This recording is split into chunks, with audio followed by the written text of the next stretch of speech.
राज्य में दिनक दिन बढ़ी चली बेआईन गोरु चोरा चलाण। गाई गोरु मईसी चालान बढ़ुवा बेले सक्रिय होउछंती माफिया माने। आउ एही माफिया मानकु धरिबारे सफल होईछि एभली माफिया को विरोध करुवा किछि भाई माने।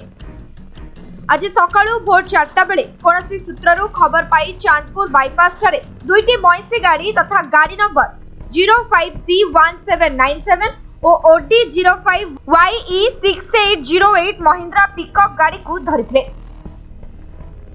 ए माफिया माने द्रुत गति रे खसी पळाइबाकू उद्यम करथुवा बेले काबू करी सेमानकू चांदपुर पुलिस को हस्तांतर करथिले।